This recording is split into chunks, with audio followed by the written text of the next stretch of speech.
Tahukah Anda bahwa sistem pemerintahan Indonesia sering dianggap tepat karena mengikuti prinsip-prinsip demokrasi Pancasila yang mengutamakan nilai-nilai kebersamaan, musyawarah, dan gotong royong. Secara formal, Indonesia memiliki sistem pemerintahan yang memadukan elemen elektoral demokrasi modern dengan kearifan lokal. Hal ini bisa dilihat ketika masyarakat dan organisasi yang ada di Indonesia membawakan sebuah misi, yakni kearifan lokal, dan membawa mereka ke kancah internasional. Dan ini sudah banyak terjadi di Indonesia. Mereka seringkali berprestasi di kancah internasional dan sekaligus membawakan tradisi-tradisi dan budaya lokal Indonesia. Sebagaimana diketahui bahwa budaya lokal di Indonesia sangat beragam yang menjadi identitas bangsa Indonesia, dan ini sangat patut untuk dibanggakan sehingga dapat mengakomodasi keberagaman budaya, agama, dan etnis di dalamnya.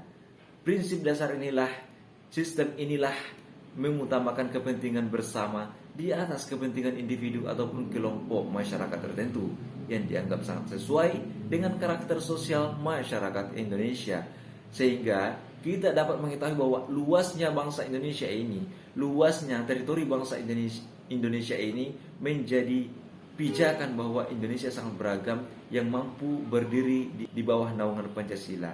Indonesia tentu sangat bersyukur karena memiliki ideologi bersama, yakni Pancasila, yang dapat merangkul semua golongan perbedaan di dalamnya.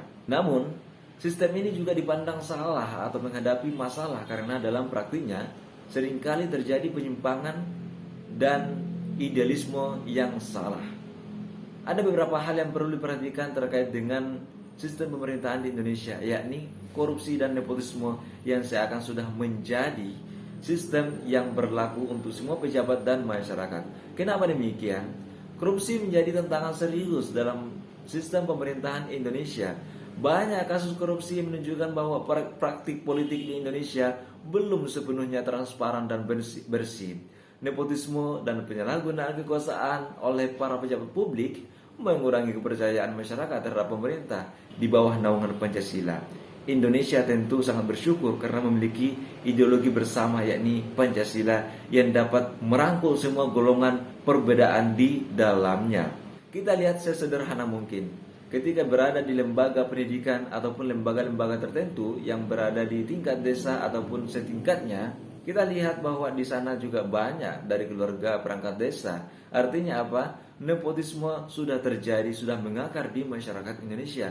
Apalagi tingkat pejabat kabupaten, provinsi ataupun tingkat kementerian.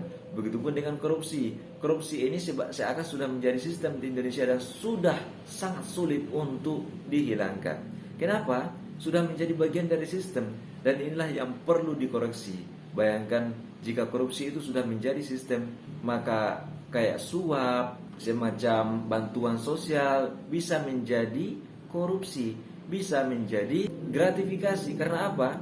Kebanyakan orang korupsi ada yang benar-benar menyengaja, ada yang tidak menyadari, ataupun orang yang tidak tahu bahwa itu adalah korupsi ataupun suap. Hal inilah yang menjadi masalah karena sudah mengakar dalam sistem. Bisa jadi orang yang baik dalam pemerintahan itu terjerat. Bisa jadi ada lawan politik yang memiliki niat buruk terhadap lawan politik lainnya, sehingga hal-hal yang baik bisa menjadi buruk dan sebaliknya pula terjadi. Sistem pemerintahan di Indonesia juga diimplementasikan secara tidak konsisten. Kenapa demikian? Meskipun dalam teori sistem pemerintahan Indonesia menganut prinsip musyawarah untuk mufakat, dalam kenyataannya banyak keputusan diambil tanpa memperhatikan kepentingan masyarakat luas.